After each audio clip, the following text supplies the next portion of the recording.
Hi families, and welcome to our tips and tricks session for foundation students starting in 2021. I'm Reece Lindsay. I'm one of the current prep teachers as well as the curriculum coach. This is Kath McHenry, who she also helps teach my class in prep, and this is Natalie Fletcher, who's our other Prep 1 teacher. So usually when we run this session, what we like to do is get parents in, and it's a really great opportunity to have some time with the team to be able to ask some questions. Now, obviously at the moment we can't do that, so we feel like this is the best way to run it. We've given you a couple of weeks notice for you to ask any questions of us, and there might be a couple at the end that we get to. But if you view this video and come up with any other questions, please feel free to make contact with us to ask those questions. So let's talk about the first day of school, so next year. The first day of school for foundation students, and you'll notice that we use the word foundation today instead of prep, and that's just to align us with the correct terminology used in the curriculum. So in Victoria, first year of school is your foundation year, so they are foundation students. And the first day for our foundation students next year is Monday the 1st of February. Now, as you can see, that is a different day to grades 1 to 6. They start on the Friday before, and I'll talk through in a moment why that is. So you can jot that down in your diary now because it won't change. The prep students will be starting on Monday the 1st of Feb. Foundation assessment is something that we must do. So every student in a public school, and most private schools do this as well, it's almost like an entry assessment. So there's literacy and numeracy assessments. We've got the English and maths online interviews, and what they are, they're really for your child's teacher to get to know them a little bit better. Obviously, students come in with a range of experience and a range of knowledge. And what we aim to do is to get to know what our students know as quickly as possible so that our planning moving forward for the term can be specific and at point of need. So you can see that during these dates, students will only come in for 1 hour. So the Thursday, Friday, that's before they actually have their first official day of school. But the first 5 Wednesdays, students in foundation, they don't come to school. So the first 5 Wednesdays, they don't come to school unless your classroom teacher notifies you that they need to come in for assessment. We're hoping to get through the English literacy and numeracy assessment over those first couple of days. But there might be some students that do need to come in on one of those Wednesdays just for an hour for assessment. In terms of the curriculum here at Teesdale Primary School, it is similar at most government schools with just a few tweaks. So obviously we have a 2-hour daily literacy block. That's made up of reading and viewing, writing and speaking and listening. And we typically put that at the beginning of the day because it's where students are most focused. And there's a nice blend. So often you'll come into a classroom and it won't be an explicit reading session. There might be a blend of some reading, some spoken vocab and some writing happening at once. So typically on a typical day, the literacy block is the first 2 hours of the day. After recess is usually when you would find us doing our numeracy hour. So every day we have 2 hours literacy, 1 hour numeracy. We find that this works well after recess because a lot of the concepts we cover in foundation are hands-on, and so students are easily engaged even after coming in from a break time outside. We also run 4 specialists. They are PE, so sport, science, art and performing arts as well. And students in foundation, they participate in those 4 specialists every week for 1 hour. Then we have some what we call discoveries, and that's an umbrella term for inquiry, digital technology, personal learning and Indonesian. Students also participate in those discoveries for 1 hour per week. Then we have the Stephanie Alexander Kitchen Garden program. So if you're new to Teesdale Primary School, you'll see that acronym here. And it stands for the Stephanie Alexander Kitchen Garden program. We're really proud here that we've been running our program for I think it's over 11 years now, and we're one of the only schools that has been able to maintain that program without being funded for it. So it's something that is running really successfully here, and it is a big draw card, and we make sure that we're timetabling classes in for each term so they get some exposure and get to be part of that program. Of course, we also utilise it at times such as maybe Anzac Day when we're making biscuits, where students will be able to get into the kitchen as well. Okay, so now we're going to talk about what you can do to help your child get ready for their very first day of school. So there's lots of things that parents can do to prepare. Let's have a look at some of them.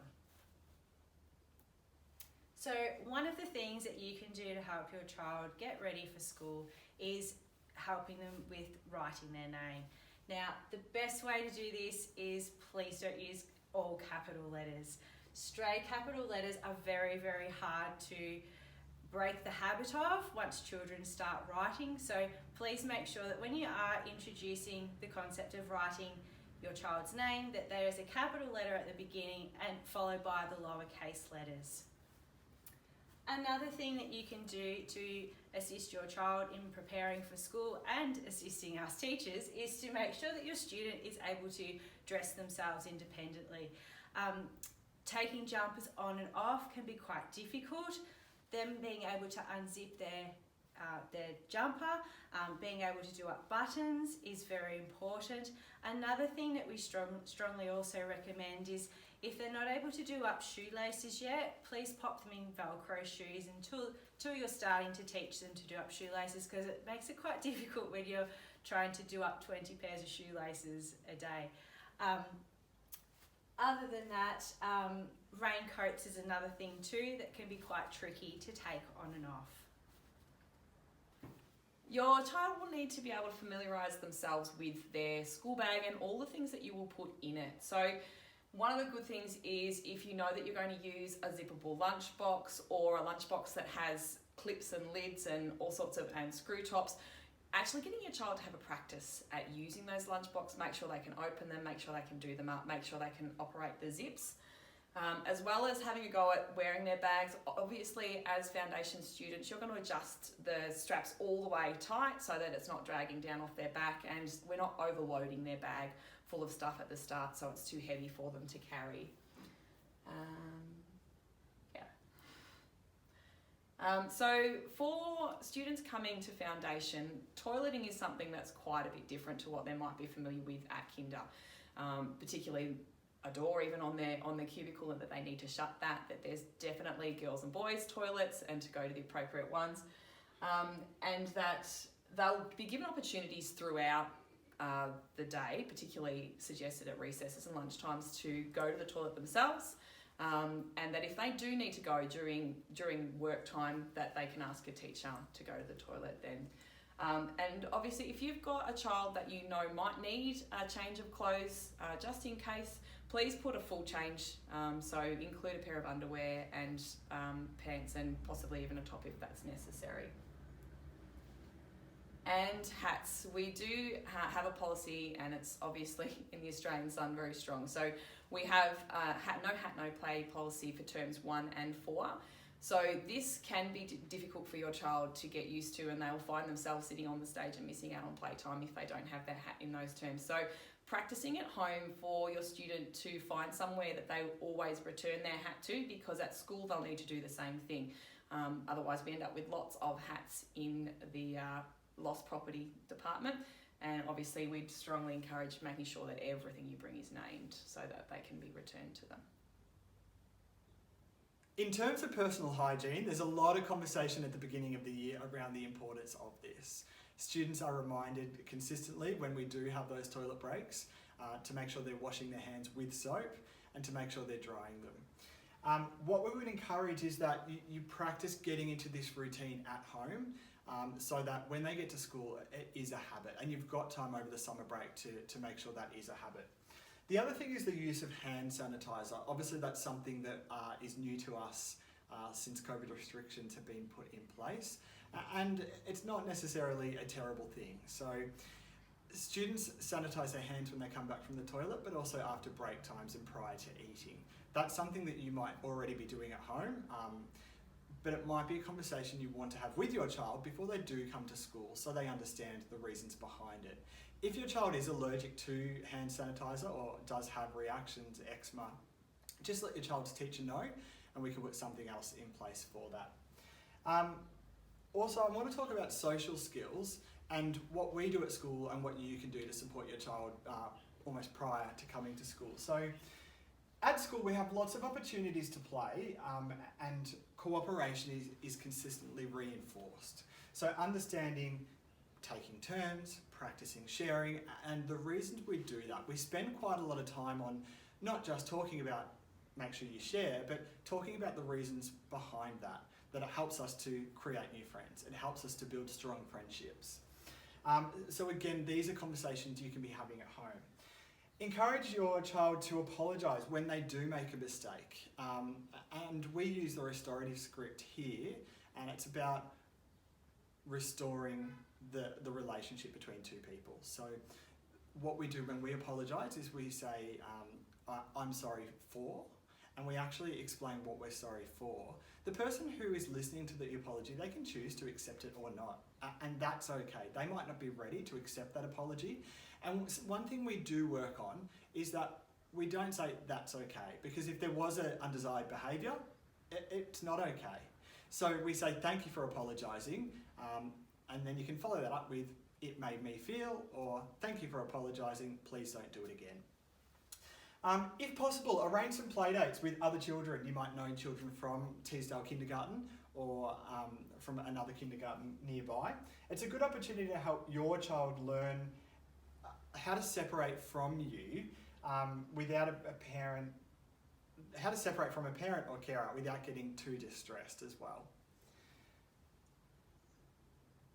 Preparing for eating breaks. So at school we have fruit snack, which is at 10 o'clock. So the idea of fruit snack is that it is a quick snack, which I'll talk about in a minute. Opening and closing lunch boxes, as Kath mentioned before, there are, before teaching prep, I had no idea about how many different lunch boxes were available. There are some that are really good, there are some that are pretty ordinary. Just make sure your child can unclip it. Some of them are quite stiff and children really struggle to get their food out. And because of COVID, we actually don't store lunch boxes in the classroom because we can't have shared food spaces. So if they're going to their bag bay to try and get some food out of their lunchbox and they're really struggling, it gets quite tricky. Ensure your child can unwrap and open containers. So if you're using Glad Wrap, that might be something you want to work on them with. Using drink bottles, I think that kindergarten does a really good job with that, and most students who are at kinder currently would understand how to use a drink bottle. But the other thing is bubble taps. They're something that we have here at school that they may not have used before, so you might even have a conversation about that. And then our break time. So discussing, and we have these conversations once they're at school, but sometimes if they're hearing it from us, and it might trigger, yeah, I have had this conversation with someone at home. So we have our fruit break at 10 o'clock, morning tea at 11, and lunch break at 1:30. Fruit break is 10 a.m. each day. This is what I was beginning to talk about before.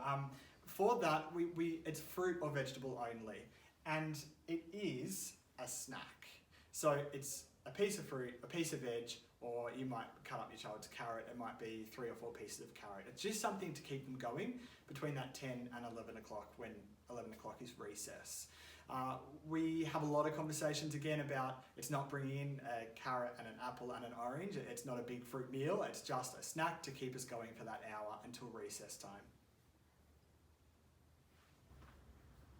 Okay, so another way that you can help prepare your child for a successful start to their first year at Foundation is by doing lots of reading with them. So making sure that they can hold a book correctly, that they know which way to turn the pages. Ask questions about what you've read to your child to make sure that they're understanding what you're reading, because reading poems and nursery rhymes also helps develop phonemic awareness, which is a very important part of literacy. Other things you can work on too are language skills, so encouraging your child to talk about familiar objects and using words to describe those familiar objects. Encourage your children to communicate their needs. So, I am thirsty, I need to go to the toilet. Allowing your child to use a variety of tools to draw with, and to practice writing some familiar words like mum, dad, brother or sister's names, even pet names, because that becomes very tricky when we're doing writing and somebody's got a particular pet that we don't know how to spell their names and could sometimes be a bit sticky. So teaching them any familiar words to them is also great. And also teaching them to follow 2-step instructions, such as put your pajamas on and then brush your teeth. Another example of that at school would be a 2-step instruction. Put your lunch away and put your hat on. Sometimes the first instruction is understood and the second instruction is forgotten. So as we go throughout the year, we try to build up their ability to be able to remember and follow more than 2-step instructions as they're going. The other thing that you could work on with your child is their number skills. Simple counting. When you're driving in the car, you could practice counting. You could be looking at numbers on road signs, street signs. You could be looking at the numbers on people's letterboxes. Even important for your child to know their own address so that they're aware of that as well. Identifying objects that they have. So if they're playing with their teddies or their Transformers or their Barbies or whatever else they're playing with, blocks, getting them to make patterns out of their blocks and counting as well. It's also good for them to be learning how to match objects. Talking about shapes that you can see in the environment can also help. So fine motor skills for your foundation student is something that can be really easily developed at home, and you can help your child by letting them have a go at using scissors. Obviously you can get appropriate ones for their age, so not huge and sharp, but practicing cutting correctly. You can also encourage them to hold their pencil correctly. If that's something that you're not sure how to do, you can always jump online. There's plenty of resources. Just Google something like correct pencil grip and you'll be able to find something for that. Working with Play-Doh, tracing, beads, Lego, all those things that require good hand-eye coordination and for them to get down and use their fingers. You can also build their gross motor skills by getting outside and being active, playing sports and all that sort of stuff. So social emotional skills are also really important. We talk a lot at school about resilience, and that's something that we often start with because they can find it difficult when they first arrive, and particularly if your child can be upset when they first come to school. We're working with them with resilience and working and playing cooperatively in groups, and there'll be lots of opportunities for your child to do that, particularly at the start of the year. Tidying up after themselves. Hopefully they might already be in that routine, and I know kinders do a lot of work with them as well, but it's something that is worth reinforcing and practicing at home. So before they move on to the next activity, encourage them to tidy up what they've been playing with and taking responsibility for their own items. So the things that they care about, making sure that they wouldn't just leave them on the floor if they don't want them to get broken and that sort of thing. And interacting with other adults and other parents so that they get familiar with being able to talk to an adult and feeling comfortable doing that. Preparing for the first day of school. Leading up to school, discuss the kinds of things that might be happening, what they're excited about, what they might be nervous about, even perhaps go for a walk past the school if you live locally. Introduce them, and that's an opportunity you might be able to come in and have them have a look and see if they can use the bubble taps and stuff like that from the outside, check out all the different environment. The night before school, it's really important that we don't have our students getting really nervous first up, so being able to avoid that is being organised. So preparing and packing their bag the night before, having everything in there, their hat, their water bottle, a change of spare clothes if they need it, clearly marked so that it doesn't get lost, and really enforce that they get a good night's sleep. All right, this is where it gets really exciting. It's the morning of their first day at school. Start your day with a nice healthy breakfast and make sure that they're switched on and ready to go. You might want to have a conversation about the lunchbox. Talk them through. This is fruit snack. Often parents put that in a separate container. That's really helpful because they know the separate container is the first thing they eat. Talk them through fruit snack, recess and lunch. We have a lot of conversation in here about the difference between recess and lunch. So if we see your child grabbing a sandwich at 11 a.m, we'll talk to them about how they can identify what's recess time and what's for lunch. But discuss with them what they've got, and you might even make a plan about this is what you'd have at lunchtime, this is what you'd have at recess time. And then also discussing, to keep it positive and to keep them excited, talk about what are you excited for today? Is it meeting your teacher? Is it seeing a friend that you know? Is it getting into the classroom? Then, reassure your child that it's okay to feel nervous. That's okay. When your child says they're feeling nervous, don't debate it. Don't try and calm them down and say, no, you're not, because they are. They've identified their feeling, and that's really important that they feel safe to do that to you. So when your child, if your child, says they're feeling nervous, reassure them that it's okay. We all feel nervous at times. It means that you're excited for something new. It's something different. Remind them that teachers are here. We're here. We're not just going to put them in the classroom and leave them. We will be constantly, throughout the day, be giving them instructions. So they are not expected to know everything. They come in and, especially those early days, it's 10-minute increments of task times and what they're doing. So in terms of dropping off and picking up your child, it's a really great idea to do that in the same spot so that your child doesn't get confused about where they're going to be collected from. At the moment, we don't know what it looks like with restrictions in terms of parents being on site, but we'll communicate that with you closer to the first day of school. You might want to remind them about where the toilets and water taps are, but don't worry too much because we do that throughout the day quite a few times. And if your child becomes upset at drop-off, it can sound harsh, but try not to prolong that goodbye.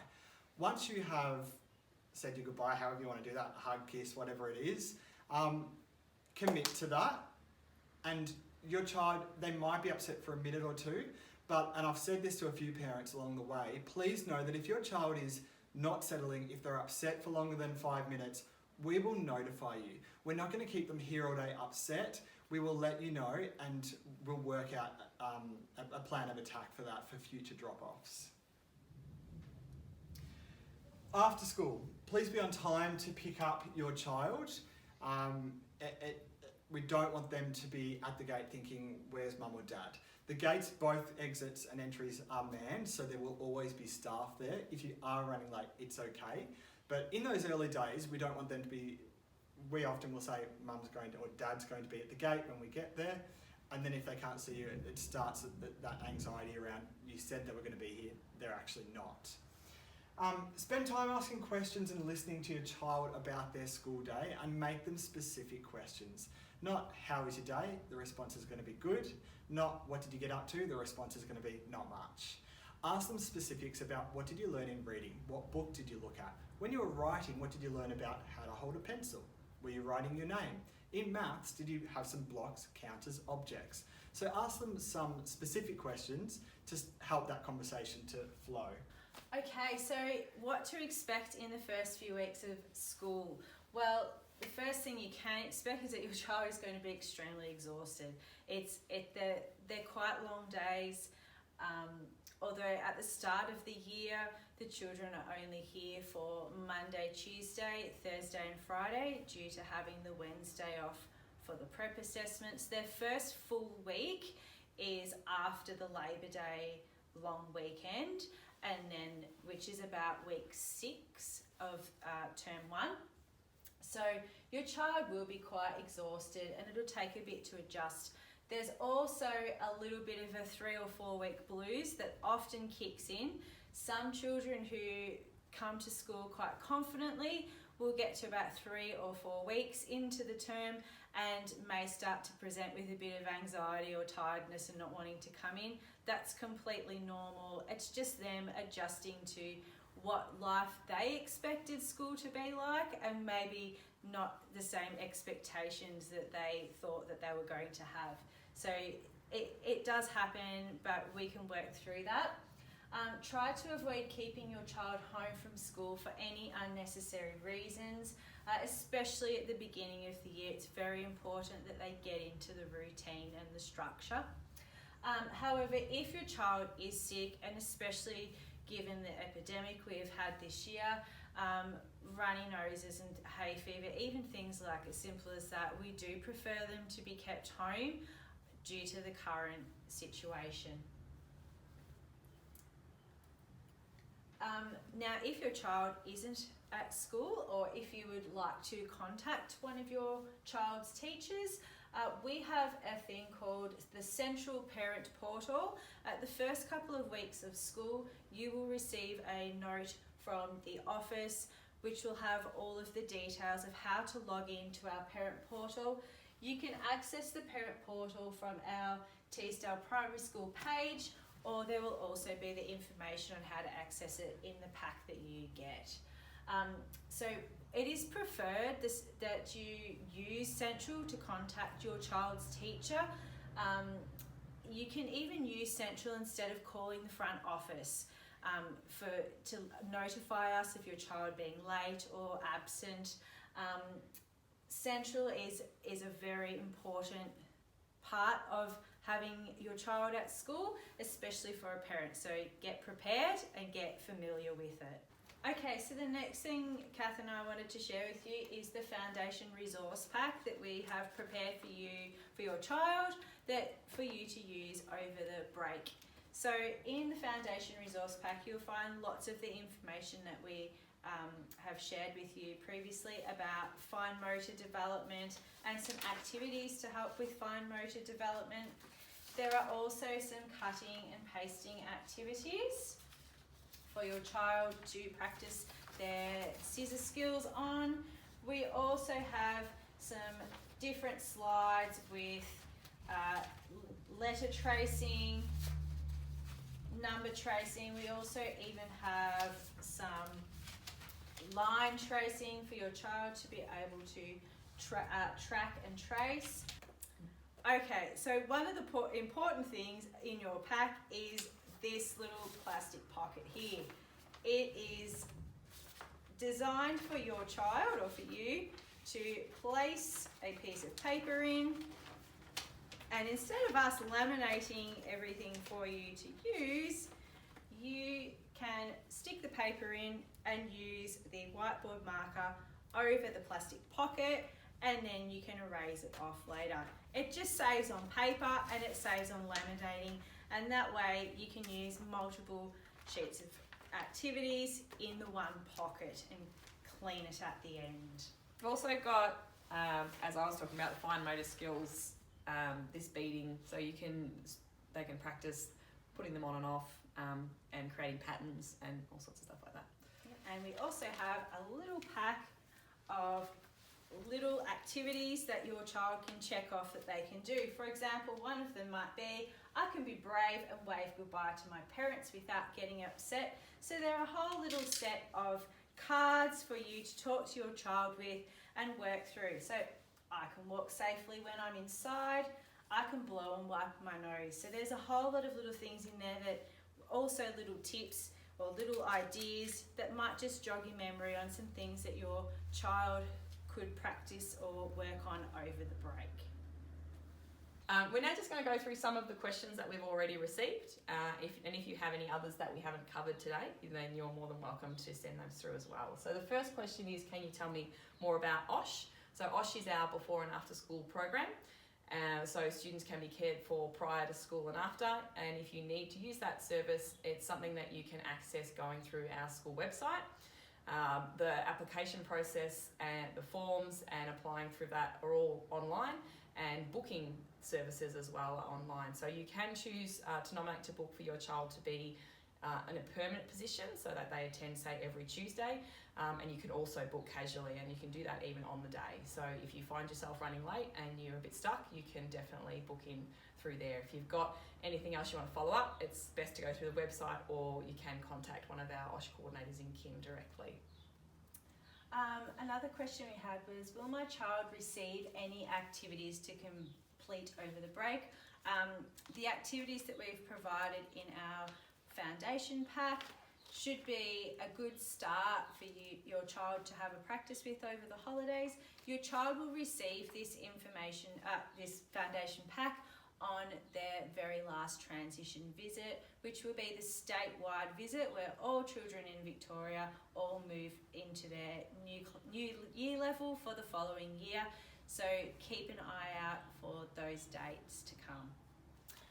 Another question was, what stationery do I need to buy for my child? You don't need to buy any stationery for your child. The stationery is all provided in our book packs, which is all included in our school fees. So when you get your book pack list with your school fees, all you need to do is pay for it at the office or via BPay. The office ladies can help you out there. And once you have paid for that, that stationery book pack for your child will be automatically taken to your classroom teacher, your child's classroom teacher, and we distribute those resources as we need them. So you don't need to label any books or anything like that. We do all that for you. And just to add to that, Nat, they when you receive your book pack, it will actually give you a date to come to school and pay for that. They can't be paid for until the start of next year. So I think it goes by family surname. It does. And so you'll have a date to come in and pay for them. Some families do want to see what they're paying for. That is absolutely fine. There's an example of each book pack there, so you will see what you're paying for. But the idea is that they come straight to the classroom so that they're not taken home and things aren't lost at home. And it means that everything here in our classroom is shared, so there's no need for things like pencils and scissors to be named. Last question is around reading and a home reader. It's really great that a parent's asked that question, so it makes me think that maybe some kids are keen to read at home. In the first couple of days, your child will bring home a take-home reader. We try to make sure it's an appropriate level for them. It might be slightly lower and your child breezes through it, but it might take a couple of days for us to really know exactly what level your child's reading at. I will add to that throughout the entire year, the book they bring home is a book that is meant to help them and support them with their confidence in reading. So it will always be a level or two lower than the books they're reading with teachers in class, because we're here at school to support them one-on-one with their reading or in a small guided reading group, whereas at home it will be something that the focus is enjoyment of reading and building that confidence. Students will also get a school satchel which looks like this. Again, that's covered in your fees that you pay at the beginning of the year. And this is what they'll bring home, any notes in, as well as their diary and their take-home reader. So each night it's a really nice habit to get into, to open up the satchel and make sure they've got a new reader and spend 10 minutes reading their book with them. Can I add to that too, Reese, that any notes that your classroom teacher will send home will be put into the satchel, so it's a good idea to check that every day. The diaries, as Reese also mentioned, are also another way that you can communicate with your child's teacher, whether it be writing a quick note saying, can you make sure my child meets me at the crossing tonight, or my child is going home with another child tonight for a play or something like that. All those little things are just great communication for us to help your child have a smooth exit at the end of the day. So guys, that's it from us. I know that Nat mentioned earlier that, well, firstly, this is a lot of information.